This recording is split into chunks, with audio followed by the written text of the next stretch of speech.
So I realized I never actually recorded an intro clip while I'm editing this, so what's cracking?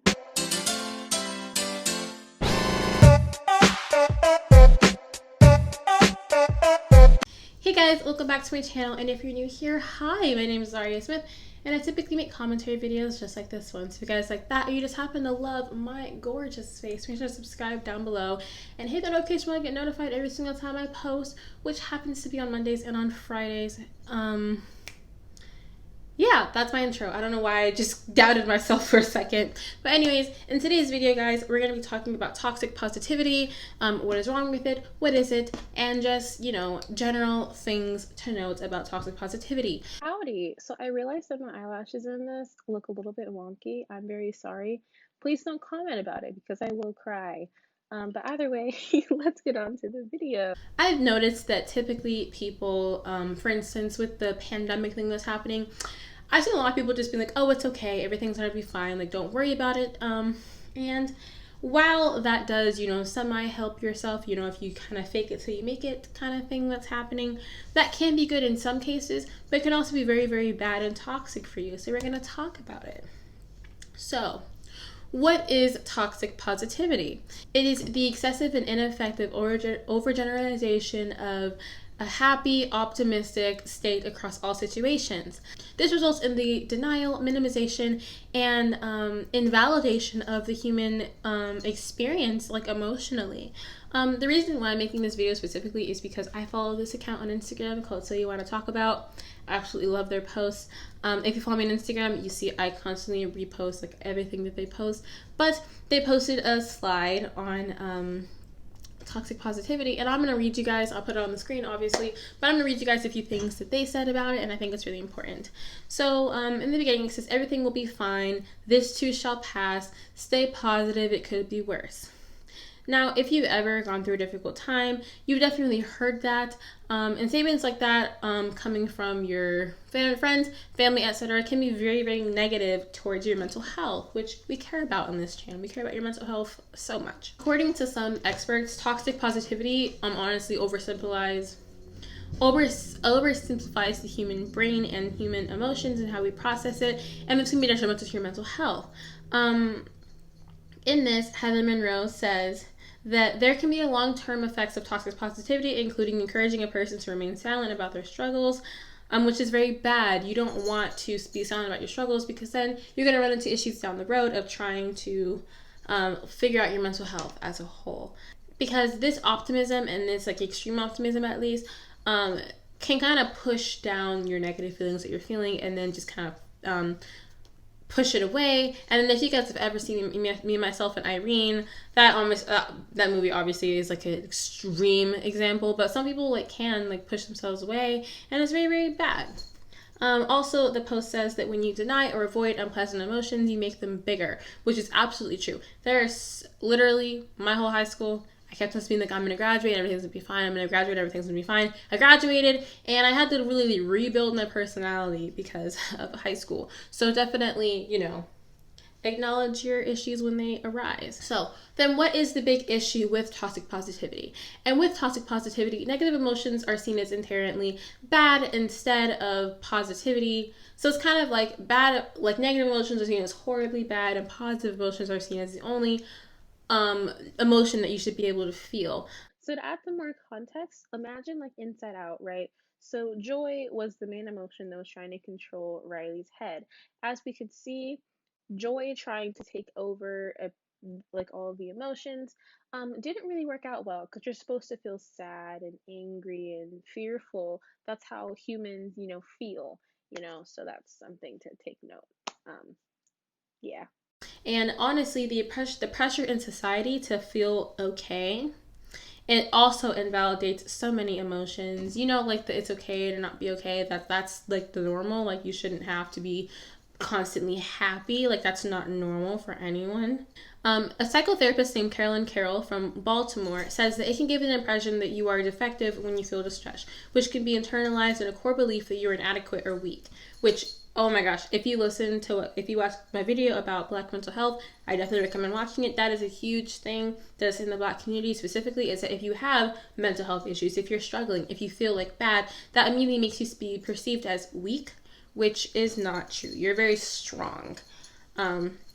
She also says that judging yourself or for feeling pain, sadness, or jealousy, which is part of every single person's, experience, aside from like sociopaths who don't feel any emotion, but it leads to what are referred to as secondary emotions, such as shame, which are much more intense and maladaptive. And you do not want shame being incorporated into your life.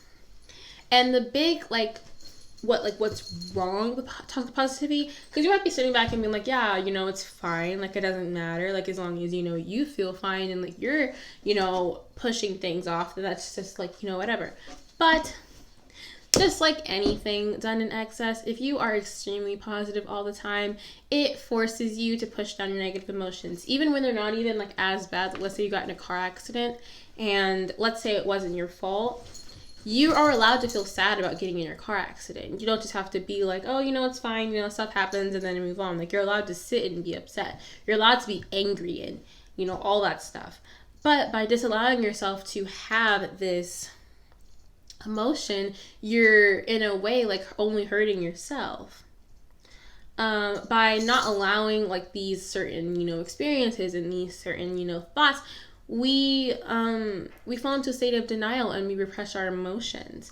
And you want to know what happens when you repress emotions? You ever heard of disassociation before? It's not something you want. You gotta face your problems head on.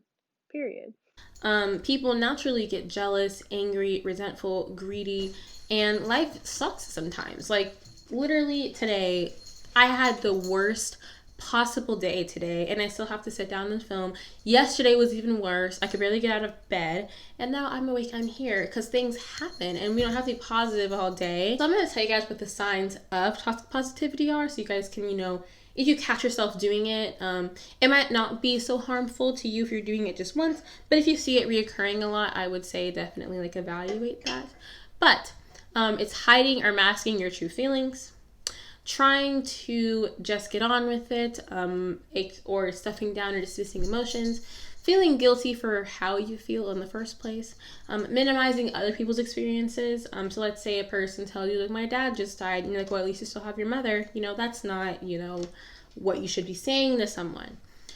Trying to give someone a perspective of, oh, it could be worse. So let's say, for instance, you got a flat tire, but you happen to live in a middle class home, and let's say you have the money to pay for a flat tire, but you wanted to go to Disney. Now you can't go to Disney because to pay for your flat tire. Someone could say, well, some people can't even afford to, get a car in the first place. That is true. There are people who can't afford a car, but that doesn't mean that your feelings are immediately invalidated by that.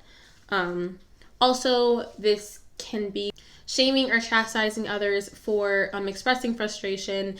So this means like a person just being, let's say they're frustrated about their computer not working. Shaming them for being upset about that because it's first world problems is very dismissive and is very bad. That's also a sign of toxic positivity. And then also there's brushing off things that's bothering you as it is what it is. We all know the meme, it is what it is. I literally say it all the time. There is a huge difference between being normally positive and being toxically positive. Because there are people that are like genuinely positive people who might also not have many issues. But there's a difference between being positive and then you just giving out your positivity versus forcing other people to ignore their negative feelings. Two separate things. So now we're going to talk about how toxic positivity also affects your health, because mental health clearly, obviously can affect your physical health. It promotes shame and mental health, definitely, and forcing a positive outlook on pain to encourage and it encourages a person to keep silent about their issues, like I've been saying time and time again. When you promote shame in someone's mental health, that then carries over to them feeling guilty, and then it starts affecting their physical health, and they can't get out of bed, they can't, do basic things because their guilt is consuming them, which is very bad. And another essence of that, suppressed emotions. If your emotions are being suppressed, several psychological studies suggest that hiding or denying your feelings leads to more stress and increased difficulty of avoiding distressing thoughts and feelings. So it is better to just face your issues head on, go to therapy, do your thing and work through it, because it's way better in the long run for your health, genuinely. And also, it promotes general distress as a whole.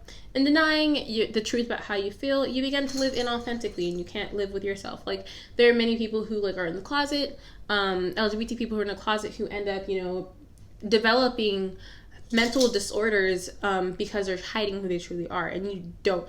If you're not mentally ill already, I wouldn't suggest getting mentally ill. That's not what you want.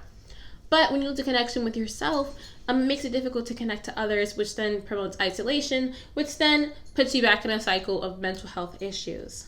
So that is toxic positivity, at least my little rendition of it. I did use many articles from Psychology Today, Psychologist something, so I will definitely leave that link down below. I definitely recommend reading my different sources.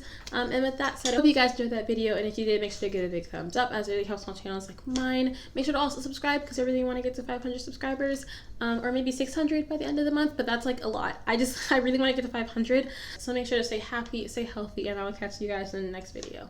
Bye, guys. And I think to myself, what a wonderful world.